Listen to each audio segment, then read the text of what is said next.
हमारी दुनिया के कई ऐसे राज हैं जो कभी सुलझाए नहीं जा सके। इन मिस्ट्रीज को सुलझा पाना आज के मॉडर्न साइंस के लिए भी नामुमकिन सा लगता है।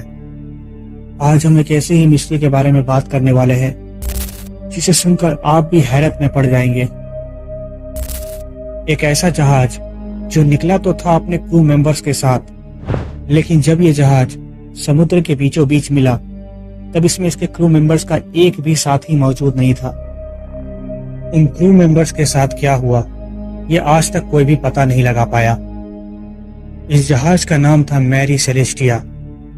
ये जहाज 1872 ईस्वी में एक कैप्टन और उसका परिवार और उसके साथ 7 क्रू मेंबर के साथ नॉर्थ अमेरिका से अपने सफर पर निकला, मगर अपने डेस्टिनेशन पर पहुंचने से पहले ही इसके सारे के सारे क्रू मेंबर्स बीच समुद्र में ही कहीं गायब हो गए।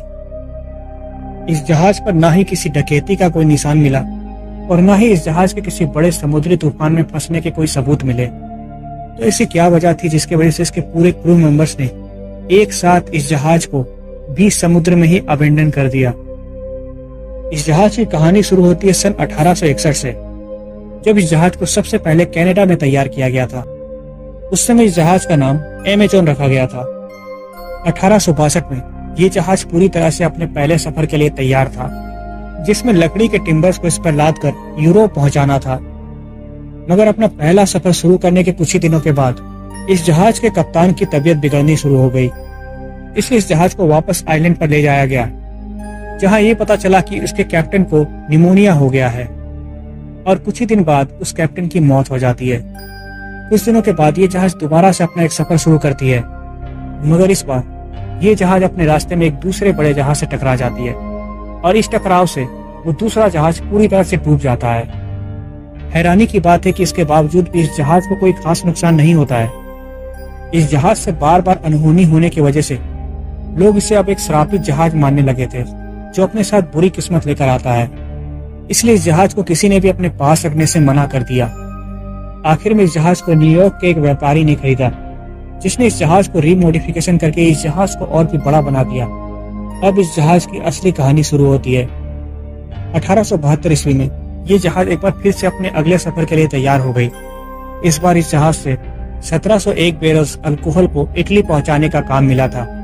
जहाज के कैप्टन बेंजामिन और उनकी फैमिली और उनके साथ 7 एक्सपीरियंस क्रू मेंबर्स इस काम के लिए चुने गए थे। ये जहाज 7 नवंबर 1872 ईस्वी में अपने सफर के लिए निकली और अपने सफर के दौरान अगले 2 हफ्ते तक इस जहाज को खतरनाक मौसम का सामना करना पड़ा।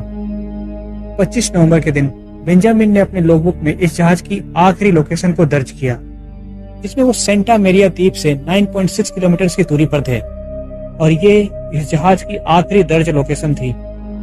मेरी सेलेस्टी के रवाना होने के ठीक कुछ दिनों के बाद एक और जहाज जिसका नाम डेई ग्रासिया था, वो भी ठीक इसके पीछे सेम रूट पर रवाना हुआ। इस जहाज के कैप्टन डेविड मोरहोस बेंजामिन को पहले से जानते थे। 4 दिसंबर के दिन डेई ग्रासिया एजोरस आइलैंड के पास पहुंचती है, जहां पर डेविड मोरहोस को कुछ दूरी पर एक बहुत बड़ा जहाज दिखाई देता है। वो इस जहाज की तरफ सिग्नल भी भेजते हैं, मगर उस ओर से कोई रिप्लाई नहीं आता है। जिसके बाद डेविड अपने कुछ क्रू मेंबर्स को उस जहाज को चेक करने के लिए भेजते हैं। उस जहाज की कंडीशन देखकर वो लोग पूरी तरह से हैरान हो जाते हैं। इस जहाज पर ना ही किसी तरह के कोई स्ट्रगल के निशान थे, ना ही वो जहाज किसी तरह से कुछ टूटा फूटा था, और ये जहाज उन्हें उसकी लोकेशन से 400 मील की दूरी पर दिखा। यानी कि ये जहाज बिना किसी क्रू मेंबर्स के 400 मील दूरी का सफर खुद ही तय कर रही थी। इस जहाज के सारे क्रू मेंबर्स के सारे सामान, यहाँ तक कि उसके सारे खाने पीने की चीजें भी वैसे की वैसे ही रखी हुई थी। सिर्फ उस जहाज से उसकी लाइफ बोट ही गायब थी। तो ऐसा अंदाजा लगाया गया कि शायद समुद्री तूफान की वजह से सारे क्रू मेंबर्स ने इस जहाज को अबेंडन कर दिया होगा। मगर हैरानी की बात तो यह है कि आज तक उन क्रू मेंबर्स के बारे में भी कोई जानकारी नहीं मिली। इसके बाद डेविड अपने साथ इस जहाज को जिब्राल्टर ले गए। उस जमाने में ऐसा कानून था कि अगर कोई सेलर किसी अबेंडन बोट को लेकर उसके डेस्टिनेशन तक पहुंचाता है तो उसे उसके बदले में इनाम दिया जाता था। मगर लोगों को इस बात का शक था कि शायद डेविड के क्रू मेंबर्स ने ही इनाम की रकम हड़पने के लिए मेरी सेलेस्टी के क्रू मेंबर्स को मारा होगा।